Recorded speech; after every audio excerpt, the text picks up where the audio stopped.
বলতে চাই যে আমার নামে মামলা করেছে আমি তাকে চিনি না, আমার অনেক সম্মানহানি হয়েছে। আমি একটা কথা বলতে চাই আজকে। শাড়িতেই নারী, সম্প্রতি শাড়ি নিয়ে ঘটল তুমুল কাণ্ড।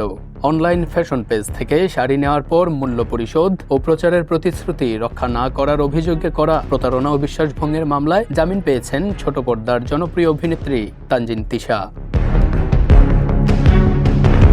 বৃহস্পতিবার ঢাকার মেট্রোপলিটন ম্যাজিস্ট্রেট মোহাম্মদ জুয়েল রানার আদালতে মামলাটির শুনানি শুরু হয়। শুনানি শেষে আদালত তার জামিন মঞ্জুর করেন। দেশের বর্তমান ব্যাংকিং পরিস্থিতি নিয়ে দুশ্চিন্তায় আছেন? প্রতিটি বিনিয়োগ এখানে পরিকল্পিত, বাস্তব এবং নিরাপদ। কল করুন বা হোয়াটসঅ্যাপ করুন স্ক্রিনে দেয়া নম্বরে। এর আগে 2025 সালের 5 নভেম্বর এপোনিয়া ফ্যাশন প্রতিষ্ঠানের এক্সিকিউটিভ মোহাম্মদ আমিনুল ইসলাম ঢাকার আদালতে তিশার বিরুদ্ধে মামলাটি দায়ের করেন।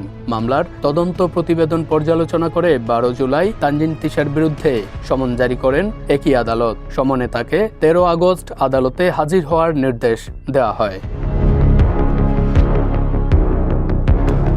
মামলার অভিযোগ অনুযায়ী অনলাইন ফ্যাশন পেজ এপোনিয়া থেকে প্রায় 28,800 টাকা মূল্যের একটি শাড়ি সংগ্রহ করেন তানজিন তিশা।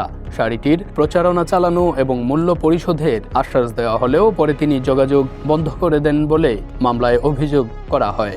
এরই প্রেক্ষিতে তার বিরুদ্ধে প্রতারণা ও বিশ্বাসভঙ্গের অভিযোগে মামলা করা হয়।